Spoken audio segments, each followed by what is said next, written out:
Nah, ini yang sangat mengganggu sekali. Nah, kalau kemudian kita berikan kewenangan kepada BPBD untuk menangani langsung, itu kita tidak bicara lagi kewenangan. Sungai ini kewenangan pusat, ini kewenangan provinsi, ini kewenangan kota, tidak ada lagi cerita itu. Dimanapun terjadi bencana, bagaimana supaya BPBD itu dia bisa langsung melakukan rekonstruksi. Anggota DPRD Provinsi Sumatera Barat, Desrio Putra, memberikan apresiasi dan dukungannya terhadap kegiatan bimbingan teknis penghitungan cepat penanggulangan pasca bencana atau disingkat dengan BIMTEK Jitu Pasna, yang dilaksanakan BPBD Provinsi Sumatera Barat. Kegiatan BIMTEK Jitu Pasna ini perlu didukung secara optimal, mengingat penanggulangan bencana haruslah dilakukan secara cepat dan tepat. Kerusakan akibat bencana tidak bisa dibiarkan berlama-lama, karena dikhawatirkan akan menimbulkan dampak kerusakan, serta biaya yang lebih besar. Agar penanggulangan bencana bisa dilakukan secara cepat dan tepat, maka BPBD sebagai OPD terdepan dalam penanggulangan bencana, harus diberikan kewenangan penuh. Sumatera Barat ini adalah etalase bencana, tetapi sangat minim sekali penyiapan relawan-relawan yang memiliki kemampuan. Nah, ini saya pikir adalah sebuah kegiatan yang harus secara terus-menerus dilaksanakan oleh pemerintah, baik pemerintah provinsi maupun pemerintah kabupaten kota gitu. Nah, karena semua potensi bencana itu ada di Sumatera Barat.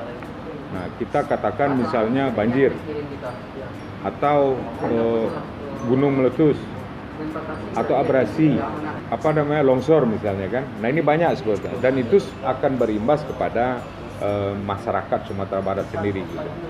Nah, maka kegiatan yang dilaksanakan BPBD ini adalah kegiatan yang betul-betul akan memberikan manfaat, karena jelas relawan yang akan bertugas ketika terjadi bencana itu ya adalah orang-orang yang telah mengikuti pelatihan sekarang gitu, secara terus-menerus.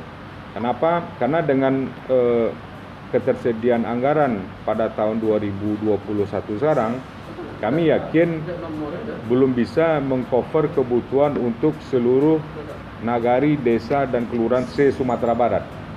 Nah, ini mungkin hanya beberapa kota kabupaten saja baru yang sudah bisa dilakukan perekrutan relawannya gitu. Nah, kita harapkan sebenarnya semua desa, kelurahan, dan nagari yang ada di Sumatera Barat ini memiliki nanti orang-orang yang memiliki kemampuan dan kapasitas untuk melakukan kajian kebutuhan pasca bencana tersebut.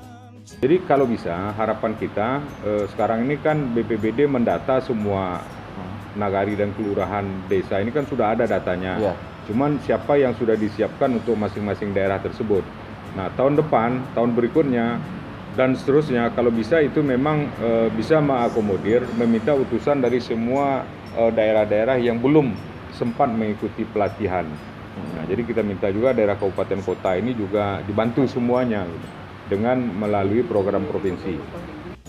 Gimana menurut Bapak? Jadi begini, sistem penganggaran yang ada sekarang itu, bahwa setiap tahun itu memang ada diposkan di BTT, bantuan tak terduga itu sebesar berapa gitu kan, itu beda dia antara provinsi dan kabupaten kota. Mungkin di provinsi ada 5 miliar kalau saya tidak salah. Nah, itu diperuntukkan memang untuk penanganan tanggap darurat. Jadi dana itu nanti diberikan provinsi kepada kota kabupaten dengan persyaratan kepala daerahnya membuat surat penetapan bencana. Nah, jadi sewaktu dia membuat surat penetapan bencana, barulah kemudian bupati mengajukan kepada gubernur untuk mendapatkan bantuan dari provinsi. Dan itu nilainya maksimal hanya 500 miliar tergantung kepada kebutuhan kebencanaan tersebut gitu. Nah, itu anggaran yang tersedia itu sebenarnya sangat minim. Tetapi biasanya jika ada kebutuhan lebih, itu ada kebijakan kepala daerah untuk dapat melakukan penambahan anggaran tersebut. itu bisa dengan melakukan refocusing terhadap dana-dana yang ada di SKPD di lingkup pemerintah provinsi misalnya gitu. Nah, yang jadi persoalan kita adalah dana untuk kegiatan rehabilitasi rekonstruksi pasca bencana, pasca terjadi bencana itu, ini yang sangat minim, boleh dikatakan tidak ada di BPBD gitu. Kenapa? Karena sistem yang ada sekarang, sewaktu terjadi bencana, kemudian yang melakukan rehabilitasi dan rekonstruksi itu bukan BPBD, tetapi adalah instansi teknis. Nah, instansi teknisnya apa? Misalnya kalau dia berkaitan dengan irigasi, itu menjadi program dari Dinas PSDA Provinsi. Kalau dia berkaitan dengan jalan, itu akan menjadi bagian kegiatan Dinas Bina Marga.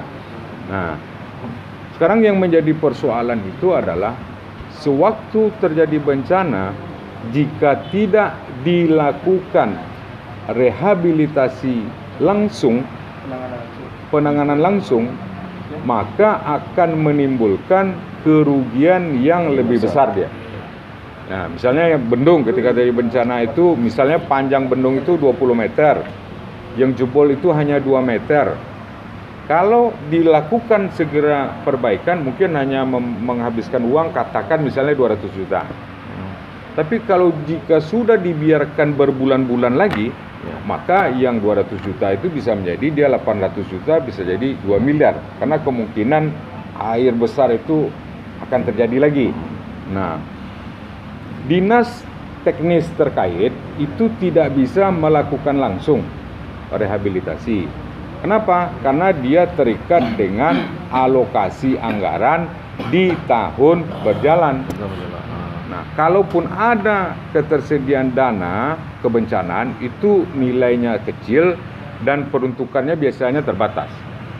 Karena kalau bicara Dinas PSDA Provinsi, dia hanya boleh menangani sungai, menangani irigasi yang menjadi kewenangan provinsi. Lalu kalau dia terjadi di dalam kewenangan kabupaten kota bagaimana? Nah, jadi provinsi tidak bisa bantu. Dan belum tentu juga di kabupaten kota tersebut tersedia alokasi anggaran di kebencanaannya. Nah, pemikiran kita sebetulnya bagaimana supaya BPBD itu betul-betul diberikan kewenangan lebih dia. Ketika terjadi bencana, lalu ada pekerjaan yang harus ditangani segera, kita harapkan BPBD diberikan ruang dan kewenangan untuk dapat langsung melakukan rehabilitasi. Nah, ini menghindari kerugian yang lebih besar gitu. Nah, untuk itu tentu harus disediakan yang pertama aturan yang memberikan kewenangan kepada BPBD. Kemudian yang kedua, memberikan prioritas anggaran. Jadi ketika terjadi bencana itu harus, kalau dana BTT itu kurang, carikan bagaimana kepala daerah mencarikan dari SKPD manapun sehingga dana yang dibutuhkan itu bisa untuk disediakan. Nah, sekarang di Sumatera Barat ini pasca bencana itu banyak sekali prasarana dan sarana itu yang rusak tapi tidak atau belum diperbaiki. Ada yang sudah 5-6 tahun misalnya kan, 7 tahun gitu kan. Nah, tidak bisa harusnya diperbaiki. segera ini ya, Pak ya? Iya, harusnya dilakukan segera. Nah, belum lagi akibat pembatasan kewenangan. Nah, ini yang sangat mengganggu sekali. Nah, kalau kemudian kita berikan kewenangan kepada BPBD untuk menangani langsung, itu kita tidak bicara lagi kewenangan. Sungai ini kewenangan pusat, ini kewenangan provinsi, ini kewenangan kota. Tidak ada lagi cerita itu. Di dimanapun terjadi bencana, bagaimana supaya BPBD itu dia bisa langsung melakukan rekonstruksi. Ini yang menjadi harapan kita sebetulnya. Gitu. Nah,